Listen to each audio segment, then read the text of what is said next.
INDC Tharoor regional കമ്മിറ്റിയുടെ നേതൃത്വത്തിൽ Vadakkanchery KCB ഓഫീസിലേക്ക് പ്രതിഷേധ മാർച്ച് നടത്തി. വർദ്ധിപ്പിച്ച വൈദ്യുതി ചാർജും ജനദ്രോഹ നടപടികളും പിൻവലിക്കണമെന്നാവശ്യപ്പെട്ടാണ് മാർച്ച് നടത്തിയത്.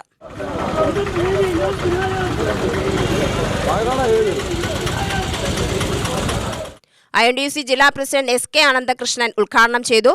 ഈ കറണ്ട് ചാർജ് 19 ഒന്നുമല്ല, ഏപ്രിൽ ഒരു 13 ആവും.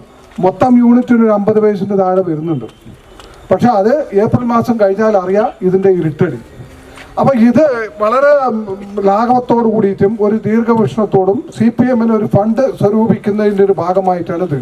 ഇപ്പം ഇന്നലെ എന്തോ ആണവ നിലയം കേരളത്തിലേക്ക് കേന്ദ്രത്തിലേക്ക് ചോദിച്ചിട്ടുണ്ട്. ഈ കൊച്ചു കേരളത്തിൽ ഈ ആണവ നിലമൊന്നും നമ്മൾ വിചാരിക്കാൻ പോലും പറ്റാത്തൊരു സിറ്റുവേഷൻ ഇപ്പോൾ തമിഴ്നാടുണ്ട്, അതുപോലെ മറ്റുള്ള സ്റ്റേറ്റുകളൊക്കെ ഉണ്ട്.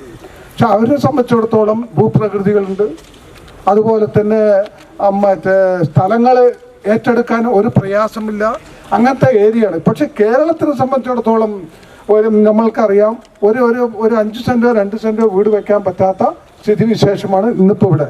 റീജിയണൽ പ്രസിഡന്റ് സുബൈർ അധ്യക്ഷത വഹിച്ചു. റജി K മാത്യു, ആണ്ടിയപ്പു, ഇലിയാസ് പടിഞ്ഞാറേക്കളം, ശിവരാമകൃഷ്ണൻ, ഉണ്ണി, അയ്യപ്പൻ, മുജീബ് എന്നിവർ സംസാരിച്ചു.